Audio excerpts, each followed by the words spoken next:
What's going on, guys? Today I want to speak to you guys about 5 reasons why candidates fail to accomplish their dreams, right? Fail to get selected, fail to graduate the Q course, fail to make it to the Special Forces qualification course. Now, these reasons are in no particular order.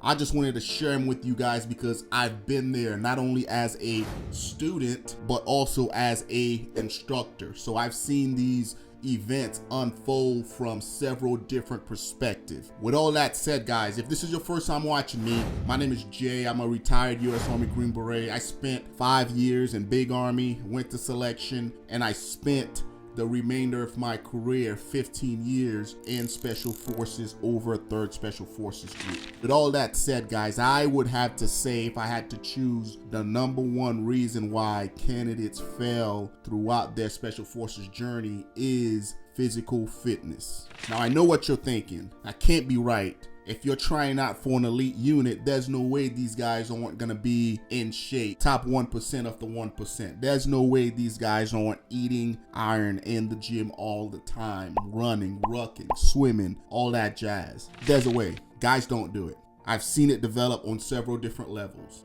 Guys will train their butt off to get to selection and crush that. Once they get selected and they're getting ready to start the Q course, they'll let themselves get out of shape. They'll get fat, they'll get lazy, their run time will drop, they won't be able to ruck, they can't climb a rope, they start to relax. It does happen. Or guys will show up in the Q course in shape, they'll go through the entire Q course, they'll hit language, and they'll go 6 months without working out. And then they'll fail the last physical fitness assessment exam to be able to graduate to go to group. I've seen that happen also. I've seen guys make it to the 18 Charlie committee where I used to work and fail the entrance physical fitness test. We give him 14 weeks, he takes it again and he fails. And after failing it 2 times in a row, a record APFT, we gotta relieve him. We gotta send him back to Big Army, right?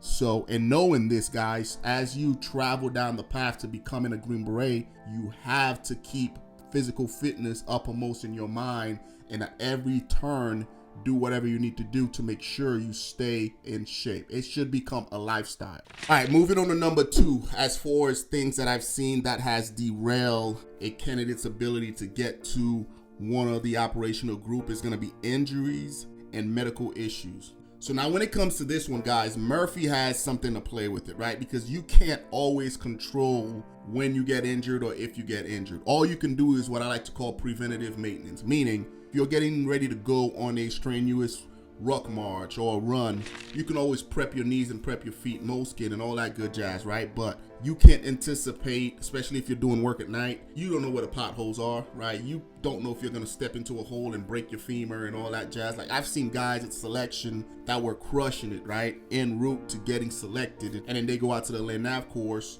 and they step in a hole, break their legs, right? Dream over just like that. I've seen it unfold over and over again, right? And if that happens to you, just know that there's a way to come back to training, right? You go through rehab, do what you need to do, and come back. I've seen guys get hurt on airborne operations. Certain things you just can't control. Are you interested in attending Special Forces assessment and selection? Are you prepared to go? Have you done everything that you can that's within your power to ensure that you're able to attend, crush, and get selected?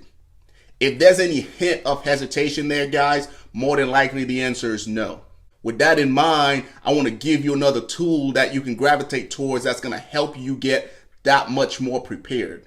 Check out the description box below. Go to the Patreon. There you'll have access to a variety of prep courses that I've put together geared towards helping you attend and crush Special Forces in selection. Once you get signed up, you'll get access to the Discord where at any given times, there's 90 other dudes on there that's currently going through the Special Forces journey. Some of them are currently at airborne school. Others have just graduated basic and AIT. Others have been a selection. Some have gotten selected. Some haven't. But it's a community that I'm trying to build to give you guys a outlet so you could communicate with guys that are currently going through the same process. And on top of that, guys, you'll get access to me at any given times for any question that you might have. So if you have any doubt, guys, on whether or not you are ready to attend, I encourage you to check out the Patreon, all right? It's going to cost you $19 to either live a life of fulfillment or a life of regret. If you don't like what you see at the Patreon, you can always cancel your subscription, guys. The intent here, guys, is to help you prep so you could attend and crush selection. So if you haven't done so already, go over to the Patreon. I'll see you there. All right, number 3, as far as things that can hamper your ability to get to the Special Forces Regiment, is going to be inability to meet standards. So throughout your Special Forces journey, you're going to be faced with a multitude of tasks that has certain standards that you have to meet, right? Guys, keep in mind, you are going to try out to be the top 1% of the 1%, right? You have to be able to meet certain tasks. And those tasks, we have task condition and standards. There is a certain standard that has to be met. You as a candidate won't know those standards, especially doing selection. Once you get to the Q course, you kind of have an idea, right? Because the Q course is a military school. In the military school, there's certain prerequisite as far as grade that you have to meet to pass, right? Throughout my time in the 18 Charlie Committee, it was 70% out of 100. That's not hard to do, but that is the basic requirement. In every phase throughout the Special Forces qualification course has certain standards that you have to meet in order to move on to the next phase. For example, small unit tactics, you got to get a certain amount of goals in your patrols to be able to move on, right? Then you move to MOS. MOS within itself is broken down into several different modules. You got to get goals in all those different modules to be able to be MOS complete and move on to the next phase. Language, same thing, so on and so forth, right? So if you can't meet the standards, then you're gonna get dropped, right? And I've seen this unfold over and over again, right? Because you have guys that are in peak physical conditioning, peak physical shape, but they're dumb as a box of rocks, right? Like they can't string together a couple of sentences, they can't do math, they can't problem solve, they are just dumb. But they can lift the world, right? So they'll get through selection and then they'll hit MOS or they'll hit language and they just can't meet that standards, right? As a Green Beret, you gotta be not only in shape, but you gotta be smart. You gotta be an outside the box thinker. That's what differentiate us from majority of the special operation units out there, right? You gotta be able to think on your feet. And if you can't do that throughout the Q course, you're gonna get relieved. So guys, going in, make sure you're not only in shape, but you're mentally sharp in order to face all the different obstacles that you're gonna come across in the Special Forces qualification course. Guys, moving on to number 4, as far as obstacles that you're gonna face throughout your Special Forces journey that might keep you from getting to the Special Forces Regiment is gonna be your inability to adapt, your inability to mold and shape yourself into what the Special Forces Regiment is looking for in the form of being a good teammate, right?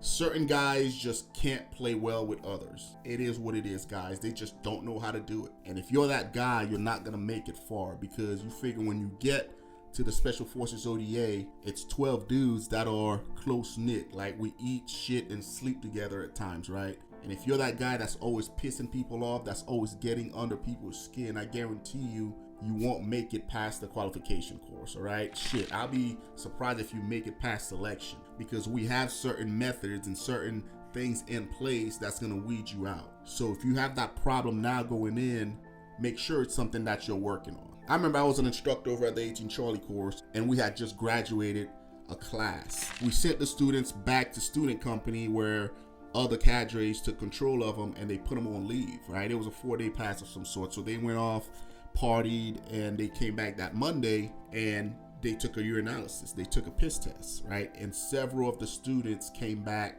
hot for cocaine. And I remember, you know, some of our top students coming back to the 18 Charlie office asking us for character, you know, reference letters, asking us to speak on their behalf, right? Even though they were awesome performers, in shape, would have made awesome Special Forces guys, they still had those behavior issues, right? They couldn't keep their nose clean. So I was like, wait a minute, dude, you just got caught doing cocaine and you want me to write a character reference for you so you could possibly keep training? I was like, nah, man, I can't help you.